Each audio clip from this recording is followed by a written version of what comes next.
గెలవక గెలిచిన సెగ్మెంట్లో ఎమ్మెల్యే వైఖరి సొంత పార్టీ వరకే మింగుడు పడడం లేదట. కొండ్రు మురళీమోహన్ గత ఎన్నికల ముందు వైసీపీ నుంచి టీడీపీలోకి వచ్చి రాజాం ఎమ్మెల్యేగా గెలిచారు. అయితే ఆయన సెగ్మెంటుకు అతిథిగా మారడంతో రాజాంలో ఆయన తమ్ముడు జగదీష్ పెత్తనం చేస్తున్నారట. ఇదే సమయంలో మాజీ స్పీకర్ ప్రతిభాభారతి కుమార్తె కావలి గ్రీష్మ రాజంలో టీడీపీలో తనదైన శైలిలో దూసుకుపోతుండటంతో క్యాడర్ అంతా ఆమె కాంపౌండ్కే చేరుతుండడం ప్రజెంట్ చర్చనీయాంశంగా మారింది.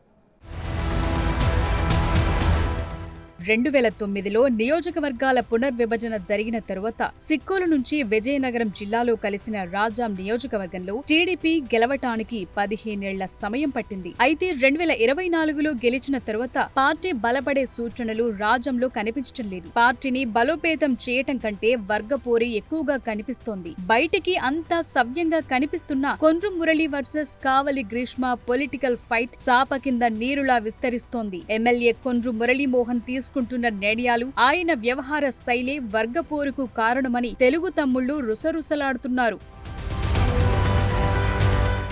ఎమ్మెల్యే కొండ్రు మురళీమోహన్ ఒకరిద్దరికి మినహా మిగతా వారెవ్వరికీ నియోజకవర్గంలో ప్రియారిటీ ఇవ్వలేదని ప్రచారం నడుస్తోంది. అంతేకాదు ప్రజలకు కార్యకర్తలకు అందుబాటులో కూడా ఉండట్లేదు అన్న విమర్శలున్నాయి. ప్రభుత్వ కార్యక్రమాలు ఏవైనా ఉంటే వచ్చి తరువాత వైజాగ్ వెళ్లిపోవటం తప్ప నియోజకవర్గంలో నిలకడగా ఉండటం లేదని విపక్షంతో పాటు సొంత పార్టీలోనూ టాకుంది. దీంతో ఎమ్మెల్యే తమ్ముడు జగదీష్ తానే ఎమ్మెల్యేగా వ్యవహరిస్తున్నాడని సొంత గూటి పక్షులే అసహనం వ్యక్తం చేస్తున్నాయి. నియోజకవర్గంలో ఏం జరగాలన్నా తమ్ముడు నిర్ణయమై ఫైనల్ అని అనుకుంటున్నారు. ట్రాన్స్ఫర్ల దగ్గర నుంచి రికమెండేషన్ల వరకు ఎమ్మెల్యే తమ్ముడి అంగీకారమే ఫైనల్ అవుతోందట.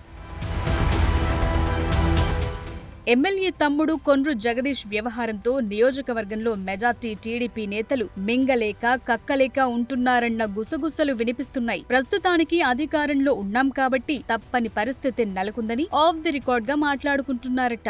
దీనికి తోడు ఇటీవల రాజాం ఏఎంసీ నియామకంతో ఈ అసహనం మరింతగా పెరిగింది. కొండ్రు మురళీమోహన్ వ్యవహారంతో అసంతృప్తిగా ఉన్నవాళ్లు కావలి గ్రీష్మ గూటికి చేరుతున్నారు. తక్కువ కాలంలోనే ఫైర్ బ్రాండ్ గా పేరు తెచ్చుకున్న గ్రీష్మకు తల్లి కావలి ప్రతిభ భారతి రాజకీయ చతురత కూడా తోడవడంతో ఆమె దూకుడు పెంచుతున్నారట. రాష్ట్ర విభజన తరువాత కొండ్రు మురళీమోహన్ గత్యంతరం లేక టీడీపీలో చేరారని, గ్రీష్మ కుటుంబం పార్టీ ఆవిర్భావం నుంచే కొనసాగుతున్నారని కార్యకర్తల్లో బలమైన అభిప్రాయం ఉంది. ఈ అభిప్రాయమే గ్రీష్మకు అనుకూలంగా మారింది. వచ్చే ఎన్నికల్లోపు నియోజకవర్గాల పునర్విభజన జరిగితే రాజాం జనరల్ కేటగిరీలోకి వెళ్లిపోయే అవకాశం కూడా ఉంది. అందుకే ఇప్పుడు రాజంపై పెద్దగా ఫోకస్ చేయాల్సిన అవసరం లేదని మురళి మనసులో ఉందని కొంతమంది ఆయన వర్గీయులే చెప్తున్నారు.